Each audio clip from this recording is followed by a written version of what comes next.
The first time I experienced burnout, I didn't even know what it was. It was like my mom was burnt out when I was growing up, so was my grandmother. So this is normal until it wasn't, until it turned into depression and all of those different things. And then before we started the interview, we're chatting before this podcast interview, I got burnt out this week and I was able to recover within 2 or 3 days, whereas a couple years ago, it could have taken me 6 months. Until next time, I want you to stay weird and we will see you soon. Bye. Welcome to We Ain't Normal. My name is Charmaine Fuller, and I'm an everyday mom sharing how I navigate my ADHD brain. Each week, we share tools, inspiration, and resources to help you uncover how to reclaim your time, energy, and focus. So thanks for hanging out with me today. Now on to our show. Are you looking to shut down some of the open tabs in your head? If you're a professional mom with ADHD like me, girl, I feel you. And this is why I created the Simplify My Life newsletter. The Simplify My Life newsletter shares real life tips, resources, and support to help you shut down the noise and navigate your ADHD life. Trust me, this is the one email you'll be looking forward to opening in your inbox. Join today at the link in the show notes below, and I'll see you there. What's up, everybody? Welcome back to the We Ain't Normal show. This second season has been fire. And today I am here with my girl, Britney, who we met each other on LinkedIn, right? Yes, we met each other on LinkedIn. Then we had like a phone call and I'm like, oh my goodness, she's like my type of human. And we've been kind of connected ever since. And I'm so grateful that she had me in her summit. And I was grateful that she was willing to come and share her knowledge with you all as we delve into the area of special needs parenting and keeping your motivation together to manage them plus, life as you know it that you have. And so how do you keep all of those pieces in play at one time without going absolutely freaking insane? Britney, Britney, do you mind sharing a little bit more about you, who you serve, what you do, all that great stuff? I am a self-care coach for Autism Moms. I have a private community for Autism Moms, and it's a close, tight-knit community where I support them with their needs and help moms to either prevent burnout or to overcome burnout and live fulfilled lives.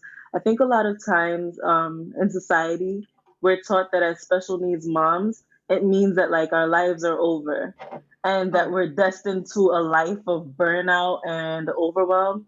And I am here to show autism moms like myself and other special needs moms that it doesn't have to be that way. You can be a special needs mom and live a fulfilling life. So all of that right there, the special needs community does tend to, in my opinion, reward us for being exhausted. And they tend to highlight the pictures of the moms that are, in my experience, of the moms that are exhausted. Not saying that you will never be exhausted, because that's a delusion, but they tend to highlight those and then they don't give us support to like not get there. It's just like, oh, that's just something that happens. Have you discovered that that's something that happens, but it doesn't have to happen as frequently as it often happens? I've discovered that especially when you wear many different hats, which this day and age, who doesn't, right? Right. So especially for myself, being a self-care coach for Autism Moms and a teacher and a wife and a mom to another child and all these different things, and then just managing to like drink water, take care of yourself, exercise. Like there's all these different things, right? We were just talking about how like all the things we do, how insane they sound when you say it out loud. You're like, wait a minute, should I really be doing this much stuff? Like what's going on? Burnout is something that happens, but it's about knowing how to overcome it. It's about not being afraid to reach out for help. It's about knowing that you can bounce back and recover from it, I think I can give this example. The first time I experienced burnout, I didn't even know what it was. It was like my mom was burnt out when I was growing up. So was my grandmother. So this is normal until it wasn't, until it turned into depression and all of those different things. And then before we started the interview, we're chatting before this podcast interview, I got burnt out this week and I was able to recover within 2 or 3 days, whereas a couple years ago, it could have taken me 6 months. So I think it's about knowing that in life you can burn out, but there are supports that you can have in place that can help you to bounce back quickly and efficiently. That right there. And that's what I've noticed as well. And the other guests you got to listen to the whole season, ladies. There are other guests that are validating this, that burnout, first of all, is not this, oh my gosh, you get burnout and then you find this perfect unicorn formula and then everything is peachy and then you never get it again. It's something that happens, like you were talking about your week, and my week was really similar, where, even though we didn't have like the same things going on, it's just like we're kind of back to back to back to back, that even though I had this plan, I've got kids, I've got a house, I have life. And sometimes my plan just happens to be a framework for how God is going to tell me my life is going to turn out differently this week. And so, being in burnout, the goal is to move through it quicker and not, like you say, be down for weeks or months at a time trying to regain your footing. What do you find has helped you? I know you said get supports. What do you find has helped you to, first of all, know what to ask for in order to get support? We'll start with that one. How do you know what support? How did you know what support you need? Where do you suggest moms start at? I can say for me, it started with therapy. I went through a period of time where it's going to be a long answer, but I experienced postpartum depression when I had my first son, and it was very bad. And then it was compounded by working in a toxic environment. So it was a long period of depression. And I did telehealth. I got a counselor, and she helped me to create what I didn't realize until later was a self-care plan. And she said, you should exercise. And I was mumbling under my breath. I can't even get out of bed. And this lady, which is not what I was thinking in my mind, but we'll call this lady has the audacity to tell me to exercise. Did she not hear me say I can't get out of bed? I only get up because I have bills to pay. If she wants me to exercise, and I exercised, I did dance fitness. And I would complain to her. I text her every time, this feels terrible.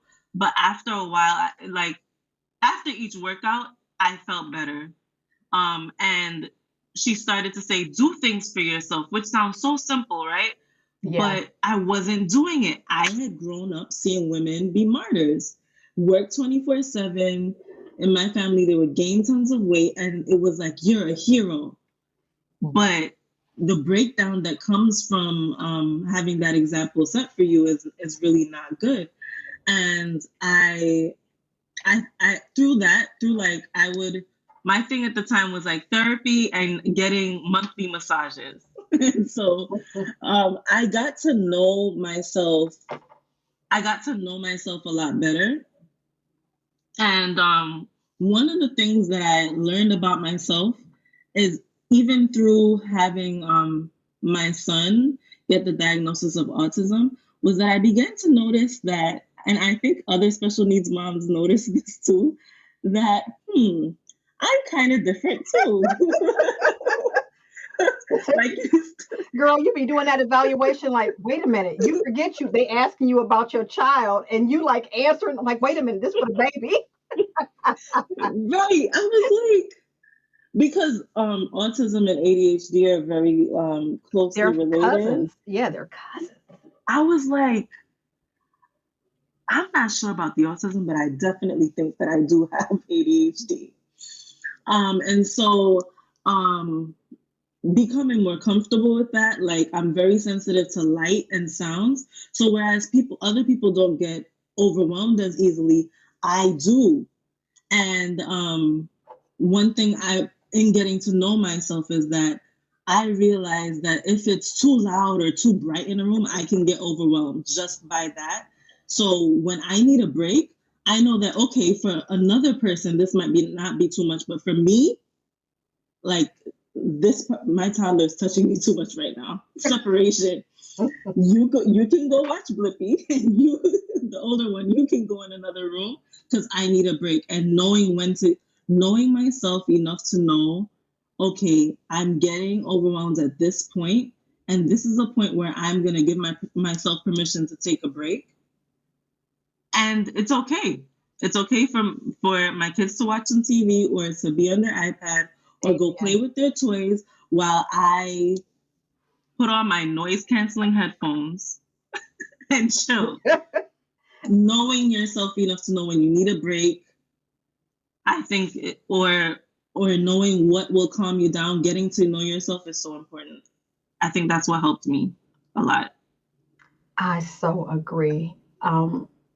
So first you said getting that support to even see what's going on. Because what it sounds like, and what I've even experienced, is that you think the problem is one thing until you go to therapy or until you get help. And then as they start peeling layers, that was just a symptom. The real problem was that you're not getting enough sleep, or like, I'm a workhorse. So I would be up to like 2 or 3 o'clock in the morning, like trying to finish stuff up. And then I would have to wake up in the morning with my kids. So I'm like getting max, like maybe 4 or 5 hours of sleep. Now, if you tell me to get 4 or 5 hours of sleep, I'm just like, yeah, no, that's going to be a no for me. But back then it was normal. And like you, I'd seen my mom work like long shifts, come home, cook, get us ready for church, go out, not really asking anybody for support, doing it all on her own. Like it was just like, okay, well, that's what I'm supposed to do. And then I don't know if you had this with your mom. When I start getting like outside help, my mom clowned me. She was like, well, I did all this by myself. I'm like, but I've had to learn how to say, but that didn't mean you had to. Right. Like, I'm not, I said that, I always tell her, that's not my anointing. My anointing is not to do all this on my own. But you're not me. Right. And then knowing what works for you, like that is huge, which only comes from getting some form of therapy or mentoring from somebody that can help you. I suggest therapy over mentoring, but that's my personal opinion. But getting some form of support for someone to help you to unpeel those layers so you can really find out what works for you. Because we don't know most of the times as moms. And when you throw special needs mom on there and you have therapy appointments and evaluations and IEPs, and then plus you're working, like all I know is what would work for me right now is 6 full hours of restful sleep. Like, is there something else I need? Like, right. And what I was saying by that is like, that's exactly what I would tell a mom or any other family member that's like, well, I wouldn't do that. Like, I wouldn't hire someone to clean the house. Okay. You're not me. I would. And this is what helps me. And so that's what I'm going to do. And that's what I say. I don't always say it out loud to people, but sometimes I say in my mind, well, you're not me. There are people who have the audacity to tell moms, well, when I had a baby, I didn't experience postpartum depression. Right, which makes you feel even worse and like there's something wrong with you. Or when I had a baby, or my favorite when I was going through postpartum depression was, well, I never had mental health issues after having a child. How dare you? Or I never needed someone to help me clean the house. Well, you're not me. Like, I really have gotten to the point where I'm just like comfortable in my own skin, and whatever supports I need, that's what I'm getting. Yeah. And it doesn't matter. I think that we have so much normalized moms struggling and moms not having luxury in their life, or considering something like having someone clean the house a luxury, I think is absurd. Yeah. Because we have so much on our plates. I think there's nothing wrong with getting all the help that we need. Exactly. I totally agree with that. And just knowing what that looks like for you and trying things out and being okay with what you need and learning how to balance that all out. I don't know about you, but to me, balance doesn't mean all things equal, right? It just means stability and strength. Because even if your tires on your car are balanced, it don't mean all of them had the same amount of air in them. It just means that they each have enough air in them so that your car isn't lopsided. Right. What how do you create, whether you call it balance or harmony, how do you create that? Like what does your day look like? Like on a typical day, how do you create that space for yourself every day? Because I know you're just not doing therapy and massages. That it sounds like that self preservation. I don't even want to use self care anymore, but self thriving is a daily practice for you in order to keep it all together. Yeah, and that's the thing, it's constantly changing. Like therapy, it got to the point where therapy was not working for me anymore. It had gotten me through postpartum depression and depression, but it got to the point where I wasn't finding myself being represented in therapy anymore. And I had to move to coaching. And I found, and it wasn't even like self-care or mental health coaching. It was business coaching, but I was learning a lot of the skills that I needed to be successful in business were actually like self-development skills. Yes. So yeah, I don't know if you noticed that too. Like they'll give you a book to read and it's just like, oh, Right. yeah, this It's is like I really, thought really this was going to good. be about sales funnels, and I'm changing my mindset. Like, what the heck?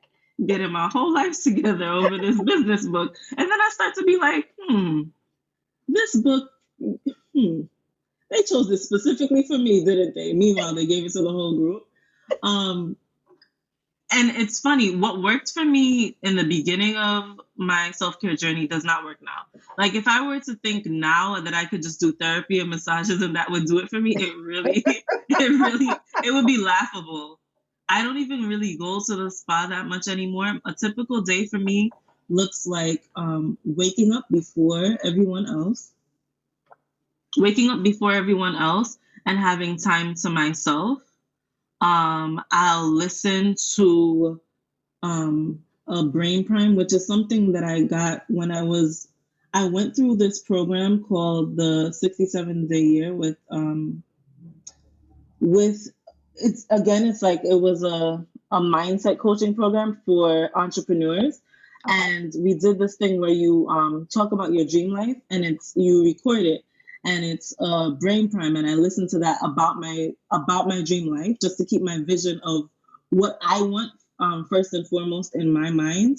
So it's like meditation, but it I keeps know my exactly goals what in you. mind. Yeah, I know exactly what you're talking about. That life vision recording is fabulous. Yes, and I don't do it as often as I should, honestly, but I already started to see stuff that I Yes. keep repeating. It's like craziest thing happens. I had in my brain prime that my son would know how to dress himself, for example, and like the other day he came, he wanted to go somewhere, fully dressed himself, and I was like, no way, because as sometimes like as parents, we think that because our child has special needs that maybe they won't be able to do certain things, but that's something that's in there that's not about me that started coming to pass. But I feel like doing something for myself early in the morning sets myself up for a good day, because then I feel like I'm recharging myself and then I'm able to sit in silence Yes. and do whatever I want.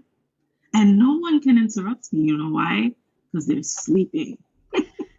I love it. So go ahead. No, go ahead. No, keep on, because it's good.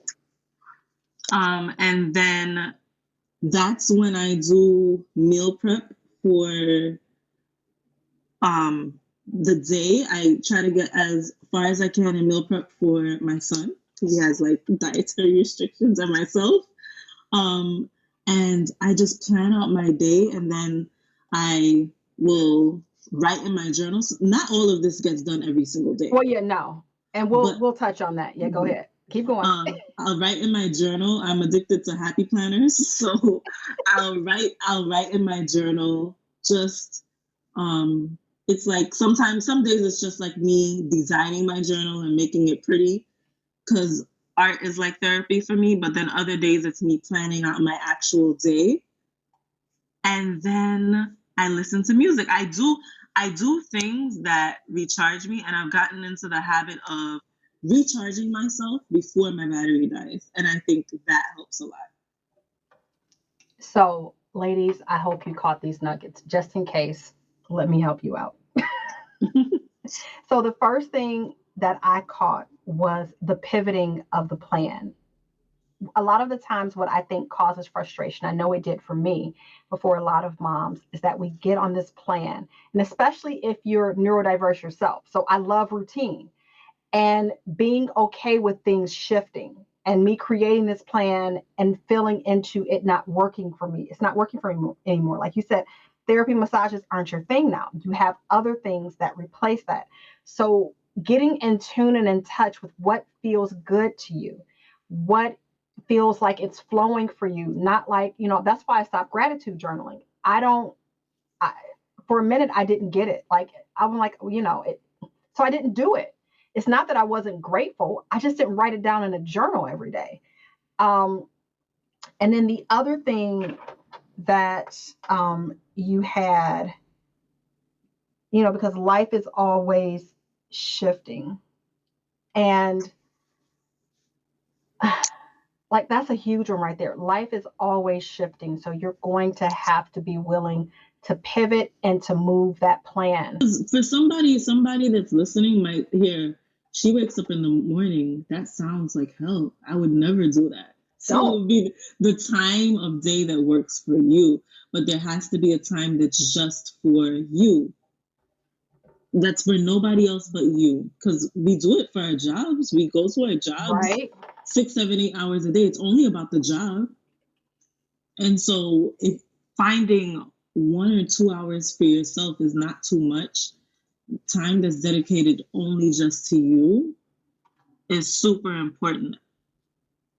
And start where you, where you can. And like Britney was saying, like, I have an extensive morning routine like her, but there are some mornings where I'm not doing all the things in my morning routine.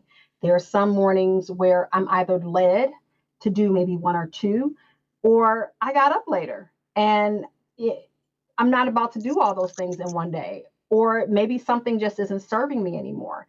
That's a part of, I think, pivoting as well, Britney, when, like, don't look for perfection. And I don't know about your neurodiverse brain, but my neurodiverse brain loves to check off all the flipping boxes.